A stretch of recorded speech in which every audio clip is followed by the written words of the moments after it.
Hello and welcome to Rajya Sabha TV. You're watching Discussion Today with me, Tina Jha. The Ministry of Health and Family Welfare has released the first set of findings from the fifth and the latest round of the National Family Health Survey conducted in 2019-20. The survey, which provides detailed information on population, health and nutrition for states and union territories, was conducted after a gap of about 3 years. The first set of findings were released on Saturday for 22 states and union territories, which together are home to almost half of the country's population. It includes big states like Maharashtra, Bihar and West Bengal, although it does not include the country's most populous state of Uttar Pradesh.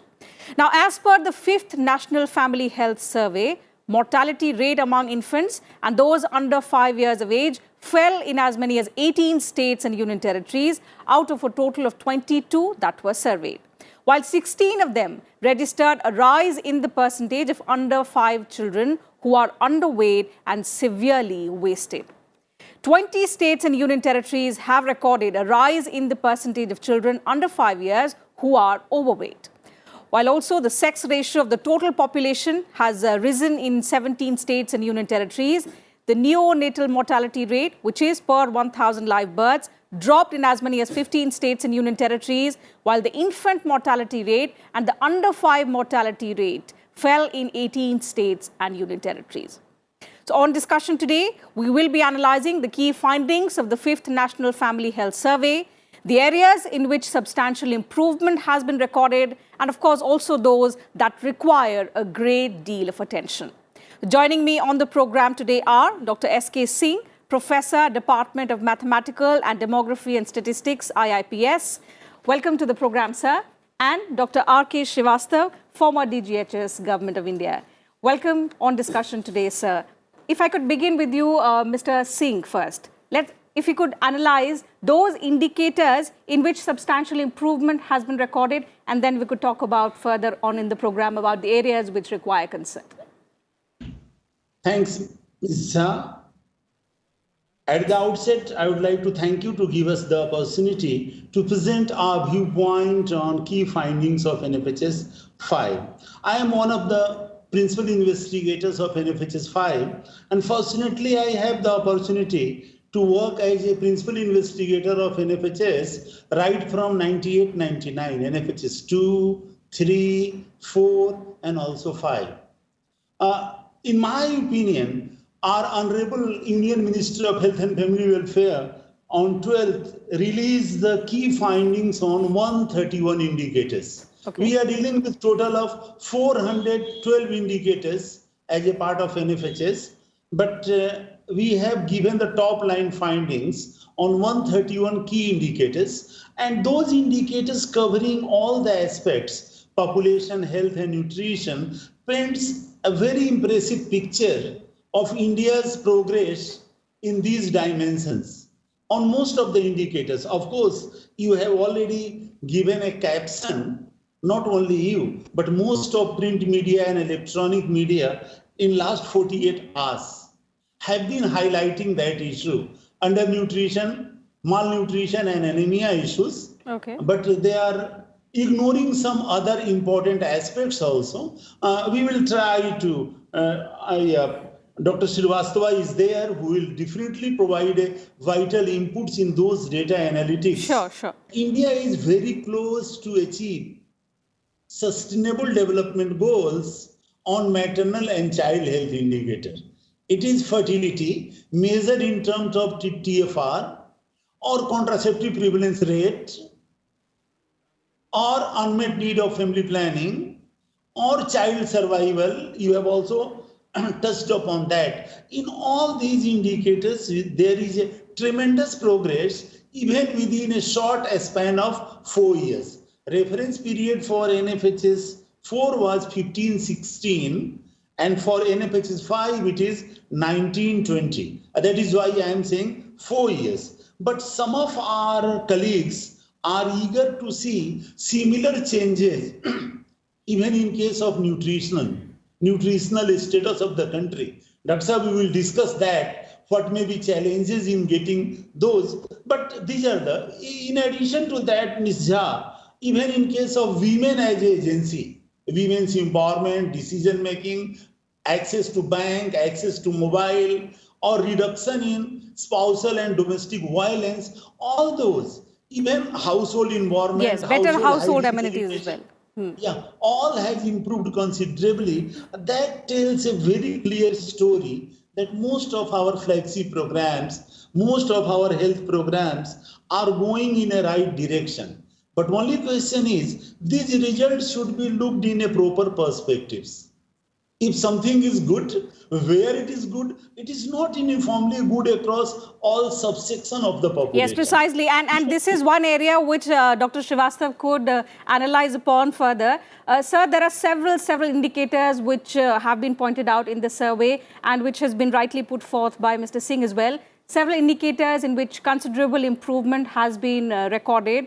There are some causes of concern, which I believe we can discuss later on. But if we could talk about those areas which have seen substantial improvement and what, according to you, could be the factors, if we analyze in a short span of time, which Mr. Singh suggests of about 4 to 5 years, which have been the factors which have largely driven this improvement? Thank you, madam. I think NFHS is a regular exercise undertaken by the ministry. The purpose of NFHS is to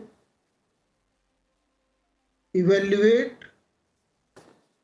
the performance of various programs which has been indicated, which has been undertaken as a national program on account of priority in the health matter for such type of program. So the indicators which are included in such type of surveys keep on changing from NFHS 1 to 2, 2 to 3, 3 to 4, 4 to 5 according to the program which are prioritized by the health ministry. And these programs are prioritized on the basis of finding of the survey which comes out from these type of national level surveys. Not only this, but other also. So if we look at NFHS 5, at present, this is not a complete survey. Let us try to understand that this is a phase 1 survey. And if we try to see and analyze the national picture out of it, it will not be appropriate as far as the timing is concerned. Sure. When we will have the phase 2 report, then we will be in a better position to know the correct picture.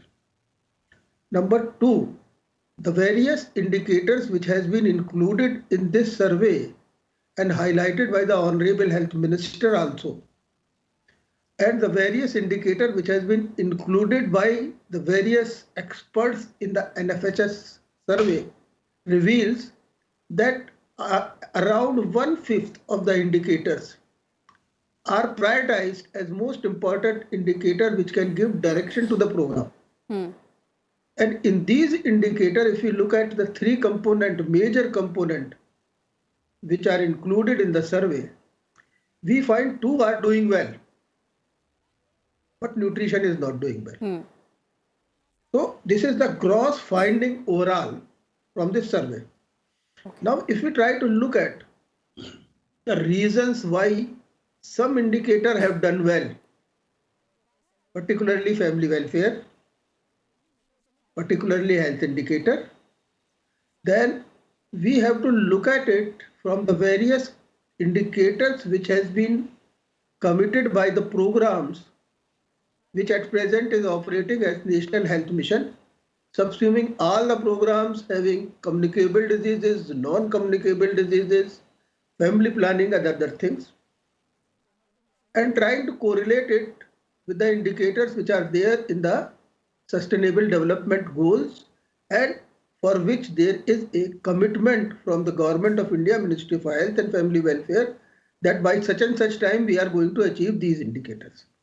So if we look at these things in this total perspective, and not at the national level, but at the state level, which has been accounted for in this survey, I will say that the major reason behind the success of the immunization is the Indradhanush program and Indradhanush Plus program.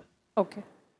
The major reason behind success of getting neonatal mortality reduced, infant mortality reduced, is the component of intensification of the neonatal care within the RMNCH Plus A program. If you look at the achievement in the TFR or contraceptive prevalence rate, then it points out that there is gradually increasing acceptance of the family planning within the country, which at one time was not true. If we try to see these type of indicators, then what it means? It means it is an indirect reflection of the success of the implementation of programs undertaken by the ministry. Okay. And secondly, evaluated by the ministry, and thirdly, measured as an outcome at the state level by the Niti Aayog as performance of the states, and fourthly, giving boost financially and technically by a type of supporting the state for more funding who are doing well. And in this mechanism, we see that the whole system is geared up, starting from the program conception up to the performance and performance augmentation.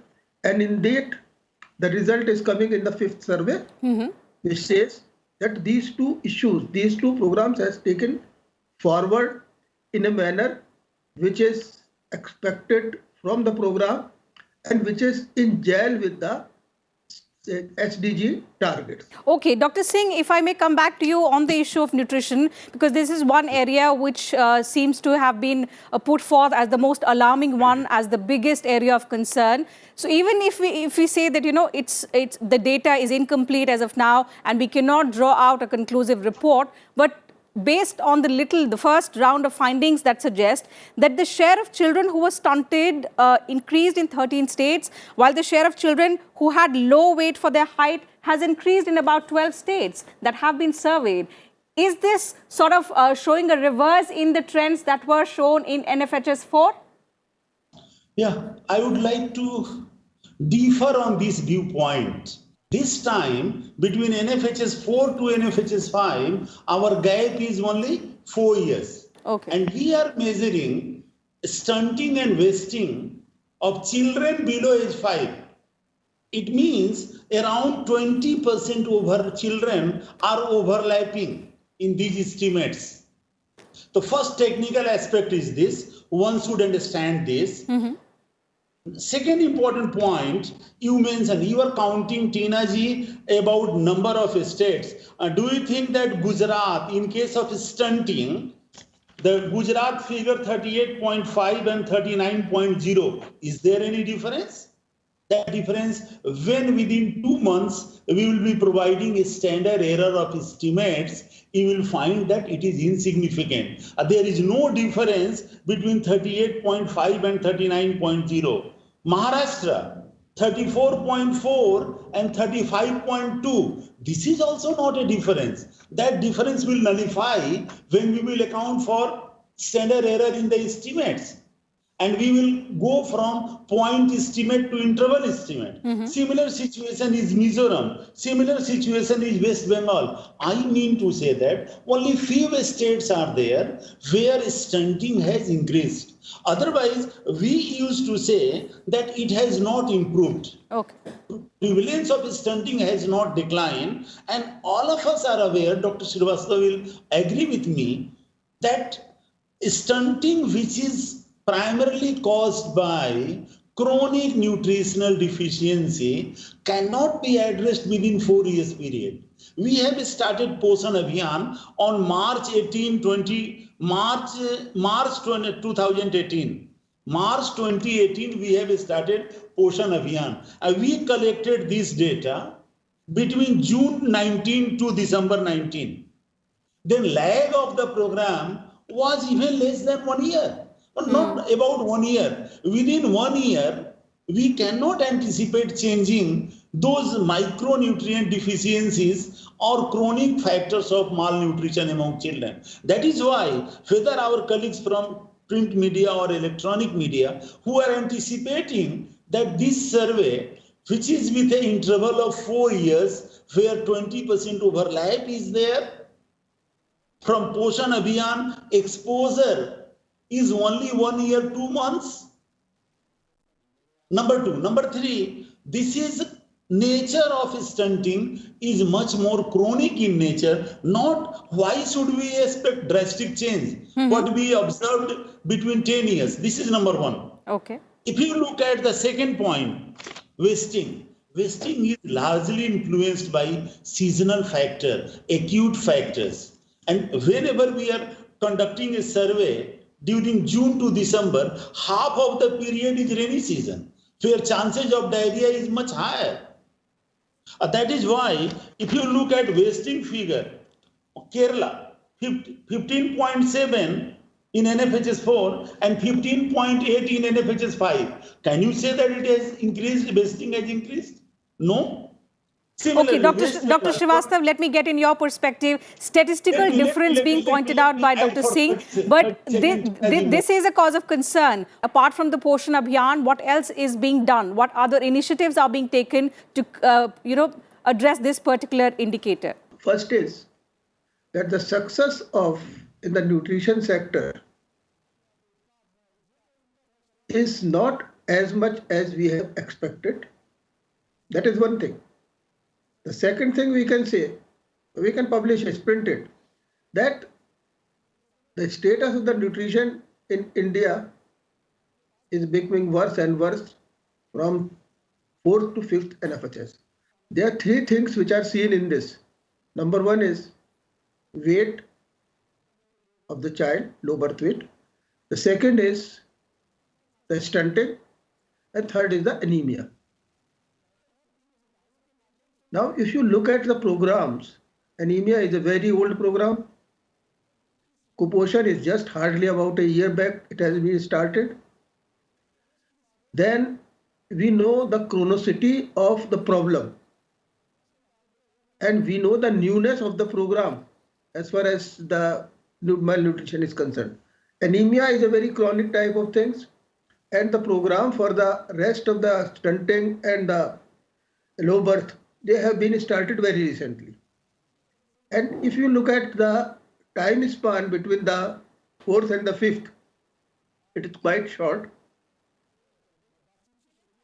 And the pattern of impact on development of a child on account of malnutrition, undernutrition, resulting in stunting or resulting in wasting, that pattern to show the visible effect in form of wasting and in form of stunting takes years together, and by program impact for reversal takes years together. So it is premature to make any comment that India is becoming worse and worse as far as the nutritional sufficiency is concerned. If we try to look at anemia, anemia has created very many unsolved problems from the time it is being seen, and still it is creating. Now the village anemia free program has been initiated. Fine, let us try to see the result. It is not a very easy game. When we find on the basis of the data that things are not going well, we interpret is that we are becoming worse. Okay. Please don't do it. Try to understand that it takes time. At one time we were saying that MMR is not coming down. The neonatal mortality is making it stagnant. The TFR in some states is getting stagnant and becoming worse. But now if you look at the figures which are coming out in these 17, 18 states and the union territories where it has been done, you will find that summarily everywhere the contraceptive prevalence is increasing, the TFR is reducing, the infant mortality is reducing, the maternal mortality is reducing, immunization status through the regular system is also giving a protection reaching up to the 90%. So all these things have taken time. So the time will be taken for these type of finding to be reversed in the next survey, and let us wait for that. Okay. Coming back to you, Dr. Singh, you said in your first answer that India is well on course to achieve the SDG targets set for 2030. There are, of course, on course several challenges. So even though there are several indicators on which we have shown remarkable improvement, what are the potential challenges that could prove to be a hindrance or in which we need to work upon in order to achieve the SDG goals? Yeah, first we are just now discussing about nutritional aspects. For that, we will have to work more comprehensively by taking collaboration of various agencies who are responsible for. Second is the increasing prevalence of NCDs. With increasing population aging in our country, no one has highlighted, but the same findings also shows first time as per the country requirement, we have taken hypertension and diabetes for 15 plus population to align with SDG indicated required for the country.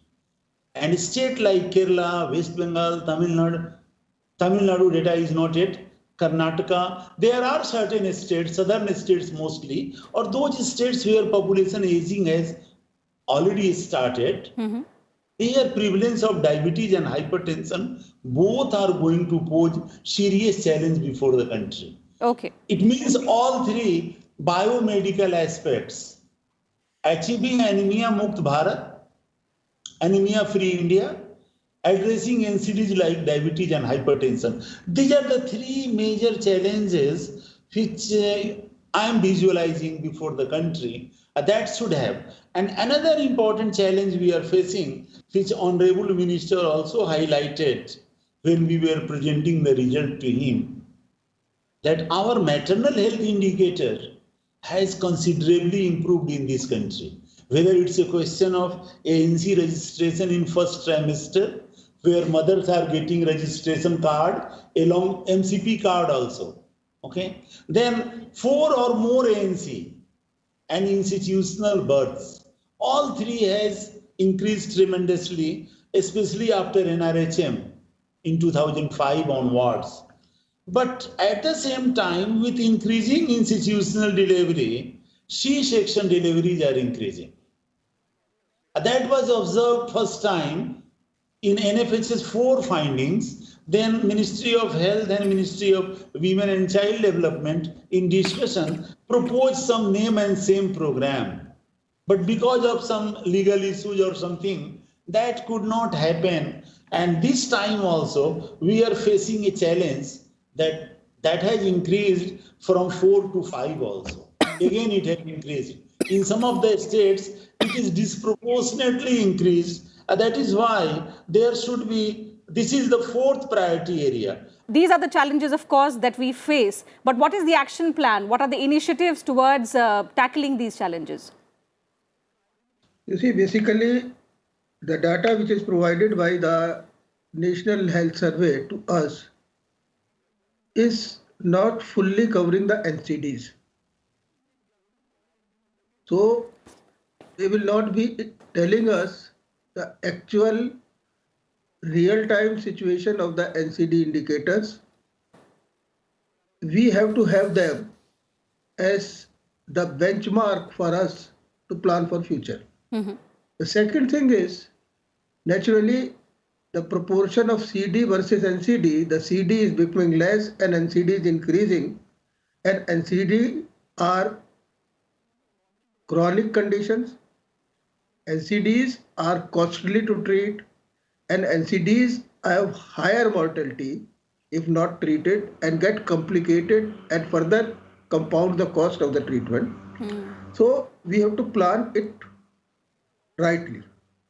If you look at the program which is going on at present for NCDs, then we see that NCD largely cover hypertension, diabetes, cancer. In hypertension, it has been integrated up to the primary healthcare level. So there is a system developed under the Ayushman Bharat, where 12 services which are defined at the Health and Wellness Center. Hypertension is one of them. So is the diabetes. But as far as cancer is concerned, there are only 3 cancers which has been included. They are the top 3 cancers. Now, from 18 onward, these schemes have been initiated. I told you in the beginning, these are chronic things and it will give dividend in time to come. Now, if you try to look at this challenge will become addressable by the healthcare response system in the public sector as well as private sector, not before 2024. We are in 2020. Now, still 3 years will be there when we will be able to screen every person who is in the pre-hypertension, provide him the prescription for lifestyle modification, pre-diabetics, provide them the prescriptions, and those diabetic, give them drugs, full drugs for the total period, free of cost, and cancer which are major in that region to be screened at that time so that they can be identified and treated and cured, not coming to the tertiary care at the time when they are in the 4th stage or 3rd stage. So that is what is a challenge before us so that we fit into the SDG goal. And that is where I am worried. Okay, that is where I am worried. Okay, so of course that's a huge challenge, and looking at the NCDs that you pointed out, huge prevalence of such diseases in India, and that is something that requires renewed focus from the government as well. With that remark, I'll have to call it a wrap on discussion today. Thank you to both my guests for joining us on the program and sharing your perspective on the subject, on the findings of the survey as well. So that's it from us on discussion today. We'll be back same time tomorrow now with another subject and another set of panelists as well. You can also watch our program on YouTube and send us your feedback and suggestions as well. Thank you very much for your time.